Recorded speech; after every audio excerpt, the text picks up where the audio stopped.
This week, Wall Street faces a critical question. Was Friday's rebound the beginning of a durable recovery? Or was it simply a pause in a market still wrestling with inflation, high interest rates, and doubts about the return on artificial intelligence spending? Let's get oriented.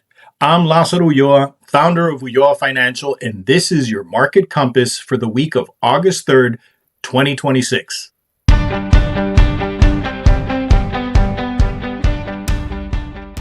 Last week was a reminder that strong markets can still be fragile. The Federal Reserve left its benchmark interest rate unchanged at 3.5 to 3.75%. But the decision exposed growing disagreement inside the committee.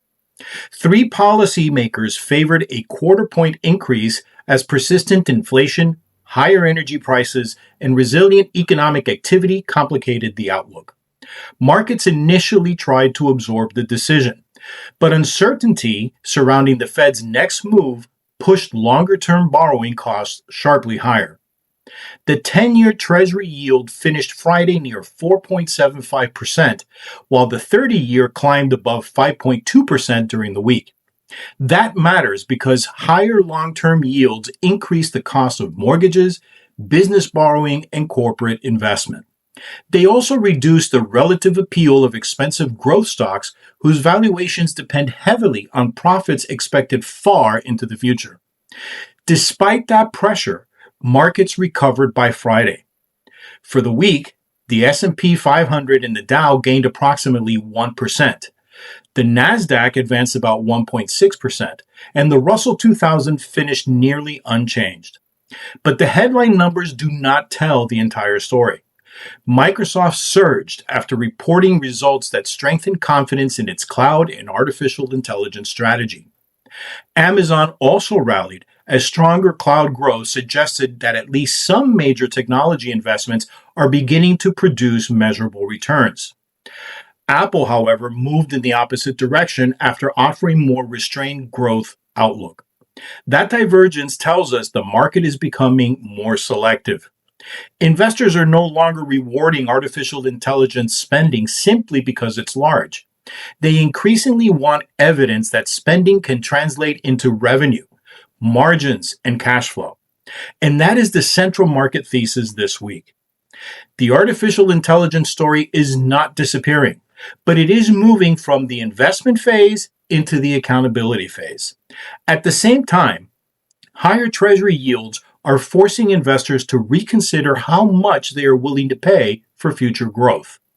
This creates a market where company fundamentals, earnings quality, and valuation discipline matters more than broad enthusiasm.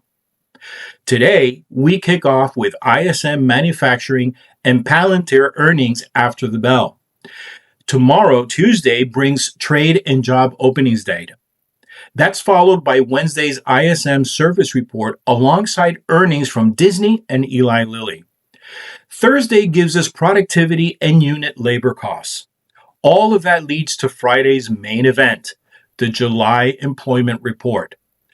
Markets will focus on job creation, unemployment, wage growth, hours worked, and labor force participation.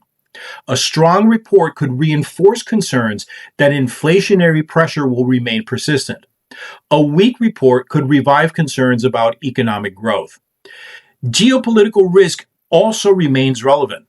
Tensions involving Iran and regional shipping routes have supported oil prices and introduced an additional inflation channel. Any disruption to energy supplies could raise transportation and production costs. That would complicate the Federal Reserve's decisions even if domestic inflation begins to moderate. For investors with a higher risk tolerance, this environment may create selective opportunities. But selectivity matters. Strong balance sheets, credible earnings growth, and reasonable valuations deserve more attention than momentum alone. For investors with a lower risk tolerance, elevated yields may provide opportunities to strengthen income and improve portfolio quality without reaching for excessive risk. The objective is not to predict every market move. It's to maintain an allocation aligned with your time horizon, liquidity needs, and ability to tolerate volatility. Markets price expectations. But expectations are not the same as economic reality. As we head into the week, I'm watching three key factors. First, will Friday's employment report alter the Fed's path? Second, will upcoming earnings prove that AI investments are generating actual cash flow? And finally, will Tuesday's yields, Treasury yields, and oil prices keep rising together, squeezing valuations while adding to inflation pressure?